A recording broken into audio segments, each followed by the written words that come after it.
नमस्कार। एक 43 वर्षीय युवक की कुंडली हमारे सामने। 1 जून 1977 रात्रि 11:05 पर आपका जन्म हुआ।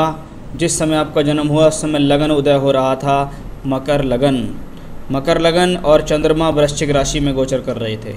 लगन के स्वामी शनि है और राशि के मालिक मंगल हैं। इसका मतलब है कि कहीं ना कहीं आप जीवन में बहुत हद तक बहुत मेहनती किस्म के व्यक्तित्व रखते हैं, क्योंकि एक तो लगन शनि का है, शनि कर्म कारक है, और एक मंगल साहस का अपने आप में बहुत बड़ा प्रतीक है। शुरुआत करते हैं लगन से। लग्नेश शनि लगन को वापस दृष्टि दे रहा है। जब लग्नेश लगन को देखे, आयु के लिए अच्छा है, स्वास्थ्य के लिए अच्छा, मान सम्मान के लिए अच्छा, और व्यक्ति जीवन में स्वयं के बल पर कुछ बड़ा करने में सक्षम होता है। वैसा ही शनि से दृष्टि से प्राप्त हुआ है। शनि लग्नेश होकर जब लगन को देखता है तो व्यक्ति के अंदर इस प्रकार की क्षमता दे देता है कि वो स्वयं के बल पर जीवन में कुछ बड़ा अचीवमेंट कर सकता है। ये एक बहुत अच्छी बात होती है। किसी भी ग्राउंड, किसी भी लेवल से व्यक्ति पैदा हो, लेकिन अपनी लाइफ में कुछ ना कुछ बेटर वो अवश्य कर लेता है। तो लग्नेश का लगन को देखना अपने आप में बेहतर माना गया है। राशि के मालिक मंगल है। मंगल के बारे में बात करें, चतुर्थेश चौथे घर में बैठा है। जब चौथे घर का मालिक चौथे घर के अंदर हो तो व्यक्ति अपने जीवन में स्वयं के बल पर भूमि, जमीन, जायदाद, वाहन आदि एकत्रित कर लेता है। इसमें भी कोई संदेह नहीं है। और शनि की दृष्टि भी उसके ऊपर पड़ रही है। इसका मतलब है यहाँ मंगल और शनि एक दूसरे को परस्पर देखते हैं। यानी ये योग जो प्रॉपर्टी भूमि वाला है वो भी आपकी इस कुंडली में साफ तौर पर दर्शित है। अब चौथे घर में एक ग्रह और बैठा है, वो है शुक्र। शुक्र है योग कारक। योग कारक का मतलब है एक ऐसा प्लैनेट जो आपको बुद्धि और व्यवसाय, लक्ष्मी और व्यवसाय दोनों के रिजल्ट अकेला एक ग्रह दे सकता है। यहाँ मंगल और शुक्र आपस में बहुत अच्छी कनेक्टिविटी रखते हैं। इसको कहते हैं परस्पर बहुत अच्छी युति होना। जब मंगल और शुक्र की युति कुंडली के अंदर हो जाती है तो व्यक्ति अपने जीवन में एक तरीके से कहते हैं music, singing, dancing, modelling, jewelleries, यानी जीवन के जो भोग विलास के तत्व होते हैं उनकी तरफ आकर्षित होता है। कभी कभी ये स्थिति रोमांस के लिए जानी जाती है। यानी व्यक्ति के लाइफ में कोई लव अफेयर्स होते हैं या मनपसंद वो शादी कर ले या लाइफ में लव अफेयर्स हों, वो कॉम्बिनेशन है। इसको अट्रैक्शन का एक कॉम्बिनेशन कहते हैं। ये लक्ष्मी के लिए भी ठीक माना जाता है। और आप देखिए मंगल शुक्र आपके नवांश कुंडली में भी यहाँ बैठे हुए हैं। दूसरी बात इसमें आपको ये बता दूं कि शुक्र कुंडली में कर्म का मालिक है। कर्म का मालिक कर्म को देख रहा है और मंगल के साथ है। नवांश कुंडली में यही फिर से मंगल शुक्र इसकी राशि में है। ऐसे व्यक्तियों को जीवन में मंगल और शुक्र से रिलेटेड काम करने चाहिए। जैसे किसी ने पार्लर खोल लिया, चाहे लेडीज़ पार्लर हो चाहे जेंट्स पार्लर हो। किसी ने आर्टिफिशियल ज्वेलरी का काम कर लिया, किसी ने राशि रत्नों का काम कर लिया, किसी ने ज्वेलरीज का काम कर लिया, किसी ने सोने का, चांदी का, इससे संबंधित कोई काम कर लिया, क्योंकि ये सब फैशन में आता है। फैशन है, इंडस्ट्रीज है, बॉलीवुड है, या किसी भी प्रकार का मनोरंजन है, मूवी से रिलेटेड, यूट्यूब से रिलेटेड, कुछ भी ऐसा, सिंगिंग है, डांसिंग है, वो सारे कैरेक्टरिस्टिक्स आपको यहाँ मिले हुए हैं। अगर आप जीवन में इनसे संबंधित कार्य करते हैं तो आपको फिर कार्य बदलने की ज़रूरत नहीं है। हाँ, व्यक्ति डिफरेंट टाइप से काम कर सकता है कि व्यक्ति एक बार में 2-3 जगह हाथ आजमा ले, लेकिन फील्ड वो ऐसे ही हों, क्योंकि यहाँ बुध भी जो भाग्य स्थान का मालिक है वो भी यहाँ है। और ये तीनों प्लैनेट मिलके आपको कर्म भाव को प्रभावित कर रहे हैं। और कर्म भाव को जब प्रभावित करें तो इस प्रकार के कॉम्बिनेशंस निकल कर आते ही आते हैं। तो आप जीवन में जो कार्य मैंने बताए हैं उसमें ट्राई करेंगे तो बढ़िया। उसके अलावा कोई भी कार्य आपके लिए सूटेबल नहीं रहेगा। बात करते हैं चंद्रमा की। जब चंद्रमा 9वें घर का 7वें भाव का मालिक होकर एकादश में नीच का हो तो पत्नी के सुख में कमी देता है। कभी कभी व्यक्ति पत्नी से दूर रहता है या पत्नी के साथ वैचारिक मतभेदता उसकी आती है, लेकिन चंद्रमा की दशा सोर्स ऑफ इनकम देगी, लेकिन टेंशन भी लगातार आपको रखेगी, क्योंकि ये चंद्रमा नवांश में भी आप देखिएगा तो नीच का होकर छठे घर में ही बैठा हुआ है। 7वें भाव में शनि है, 7वें भाव को मंगल की दृष्टि है। वहीं यहाँ 7वें भाव में शनि और सामने सूर्य है। तो फिर से कोई ना कोई इंडिकेशंस आता है कि ये थोड़ा बहुत मैरिड लाइफ के लिए अच्छा नहीं है। बाकी कोई डाइवोर्स रिलेटेड कॉम्बिनेशन या कोई बहुत गहन स्थिति मुझे अभी आपकी कुंडली में दिखती नहीं। हो सकता है आपकी पत्नी की कुंडली में हो तो आपको ज़्यादा प्रॉब्लम्स हों। बात करेंगे सूर्य बृहस्पति के योग की। कि बृहस्पति और सूर्य अष्टमेश और द्वादशेश तृतीयेश का योग जब पंचम भाव में बने तो ये शिक्षा में अवरोध का एक कॉम्बिनेशन है। ऐसी स्थिति शिक्षा में अवरोध, शिक्षा को पूर्ण ना होने देना, शिक्षा को परेशान करना या शिक्षा का ठीक प्रकार से ना हो पाने की स्थिति को दर्शाता है। साथ ही साथ ये कॉम्बिनेशंस आपको घर से दूरी देता है। आप स्थान परिवर्तन करते हैं, दूर स्थानों पर जाकर काम करते हैं, वो कॉम्बिनेशन भी इसी प्रकार से है। कभी कभी आपके भाग्य से देखें तो संतान प्राप्ति में देरी के भी ये योग दर्शा रहा है। राहु केतु के बारे में बात करें, राहु कुंडली केतु कुंडली के 3 और 9 एक्सेस को कवर किए हुए हैं। जब 9वें घर में राहु हो, शनि की उस पर दृष्टि हो और सूर्य अष्टमेश हो, ये पिता के सुख में कमी देता है। या तो पिता की जल्दी अर्ली उम्र में डेथ हो जाती है, या पिता के साथ व्यक्ति रहता नहीं है, या उनसे उनके वैचारिक मतभेद रहते हैं, ऐसा कुछ मुझे इस कुंडली में दिखाई दे रहा है। वैसे व्यक्ति का दान धर्म के प्रति आस्था रहती है, व्यक्ति अपने धर्म कर्म को मानने वाला होता है। तो कुंडली का खाका अपने आप में बहुत बेहतर है। बाकी ये खाका कितने हद तक कितनी बेहतरीन आपको स्थिति दे सकता है उसके बारे में हम चर्चा करेंगे आपकी दशाओं से। आपको शुक्र की महादशा चल रही है और शुक्र कुंडली में दशमेश है, योग कारक है, मंगल बुध के साथ है। जितने सारे वर्क मैंने आपको बताए उन वर्क में से कोई सा भी एक वर्क आप कर लेना, आपकी दाल पानी की प्रोग्राम पक्का। इसका मतलब है व्यक्ति अपने जीवन में काम बदलने की ज़रूरत नहीं है, इन कामों को करता रहे, खर्चा पानी जीवन में चलता रहेगा।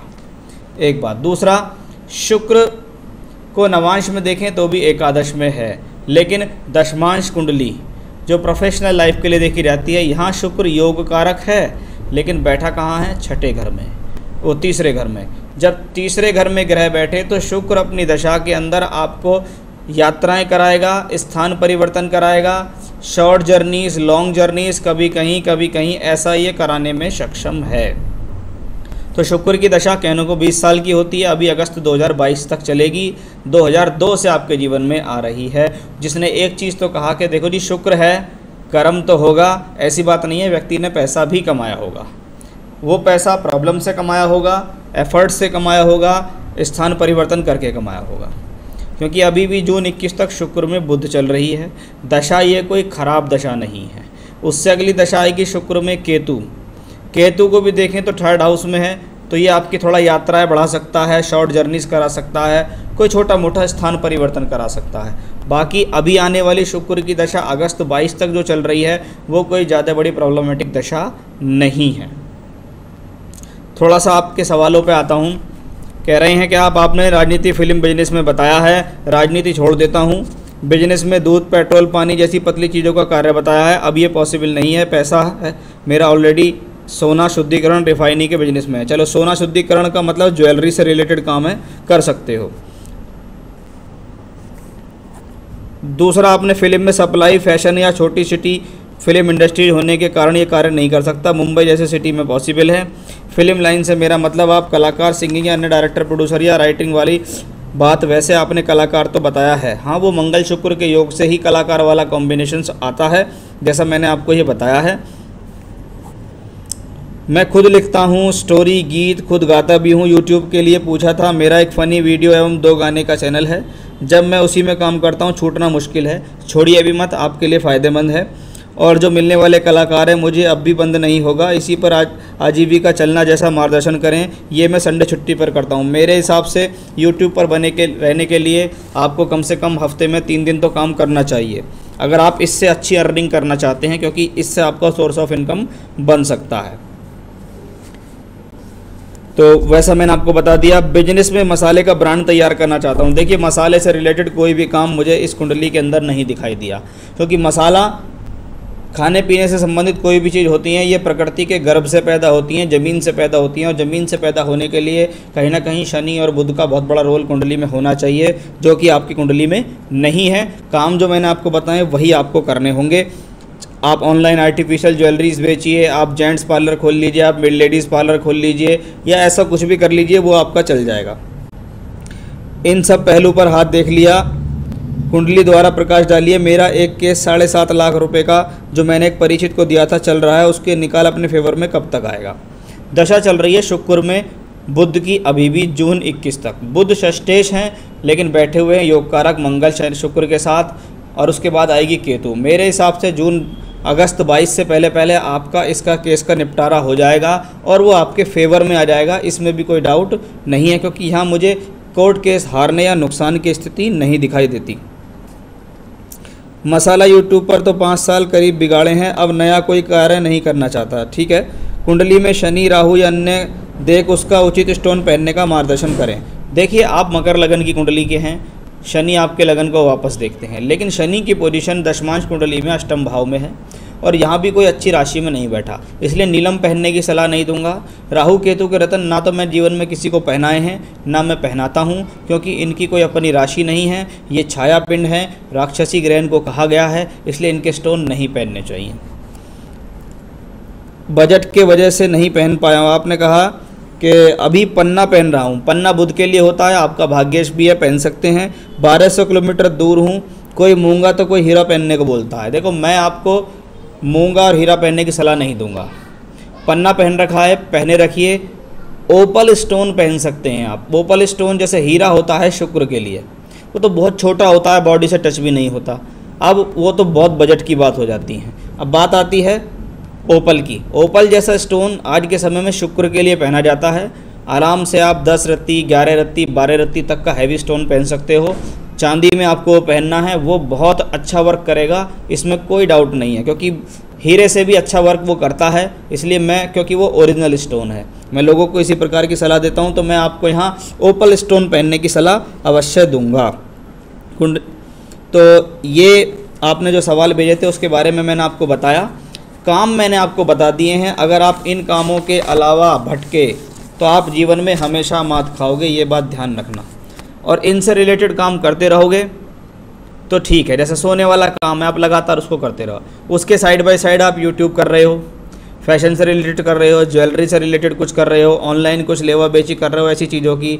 कोई साथ जेंट्स पार्लर या ब्यूटी पार्लर चला के छोड़ दिया, उस पर लोगों को बिठा दिया, वहाँ से हो रहा है, तो वो सब कुछ आप कर सकते हो।